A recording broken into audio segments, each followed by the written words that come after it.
السلام علیکم ورحمۃ اللہ وبرکاتہ۔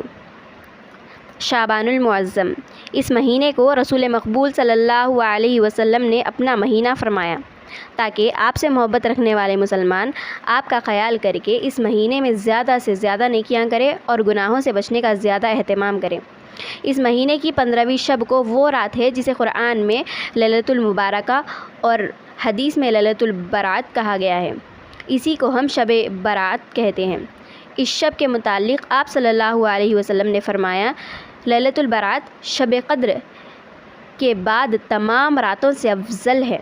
شب قدر ہی کی طرح اس شب میں بھی غروب آفتاب کے بعد ہی سے صبح صادق تک اللہ تعالیٰ اپنا دربار عام بندوں سے قریب یعنی پہلے آسمان پر منعقد کرتا ہے اور اعلان کرتا ہے کہ کوئی گناہ بخشوانا چاہے تو میں بخش دوں، کوئی روزی مانگے تو میں روزی دوں، کوئی مصیبت سے نجات مانگے تو میں اسے نجات دوں۔ 3 آدمیوں کے سوا سب کی جائز دعا قبول ہوتی ہے۔ وہ 3 آدمی جن کی دعا قبول نہیں ہوتی وہ یہ ہے: اول، ماں باپ کی نافرمانی کرنے والا; دوسرا، مسلمانوں سے کینہ و بغض رکھنے والا; تیسرے، کسی شرعی وجہ کے بغیر خاندان سے قطع تعلق کرنے والا۔ ان 3 آدمیوں کی بخشش نہیں ہوگی۔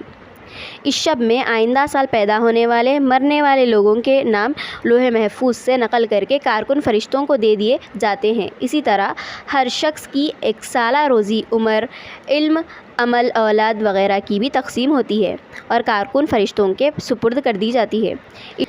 اس شب میں تمام انسانوں کے گزشتہ سال کے اعمال خداوند تعالیٰ کی بارگاہ میں پیش ہوتے ہیں۔ 14 تاریخ سے پہلے کثرت سے نفلی روزے رکھنا، کیونکہ 15 کے بعد نفلی روزے رکھنے سے آپ صلی اللہ علیہ وسلم نے منع فرمایا ہے کہ کہیں ان نفلی روزوں کی تھکاوٹ کی وجہ سے رمضان کے فرض روزے میں سستی نہ ہو۔ 15ویں شب کو رات بھر جاگنا، اور اگر رات بھر جاگنا ممکن نہ ہو تو عشاء اور فجر کی نمازیں حسب معمول جماعت سے پڑھنا۔ دیگیں چڑھانا، حلوے بنانا، اس شب کو پٹاخے پھوڑنا، ان سب سے مسلمانوں کو بچنا چاہیے۔ اس روزے میں عرفہ کے نام سے دوسرا روزہ جوڑنا غلط ہے۔ نفلیں پڑھنا، اپنے لیے اور اپنے مردوں کے لیے اور اپنے تمام امت مسلمہ کے لیے مغفرت کی دعا کرنا، قبرستان میں تنہا یا 1-2 آدمی کے ساتھ جانا اور تمام کے لیے دعا کرنا۔ اس شب میں ہم سب کو زیادہ سے زیادہ دعا کرنی چاہیے۔ امت مسلمہ کے لیے، فلسطینیوں کے لیے، مسجد اقصیٰ کے لیے، تمام امت مسلمہ کے مردوں کی مغفرت کی دعا کرنی چاہیے، اور تمام فرض نماز کے ساتھ نفلی نمازیں بھی پڑھیں جیسے تہجد، اشراق، چاشت، اوابین وغیرہ۔ اللہ ہم سب کو عمل کرنے کی توفیق عطا فرمائے اور تمام امت مسلمہ کے گناہوں کو بخش دے۔ آمین۔ وآخر دعوانا ان الحمد للہ رب العالمین۔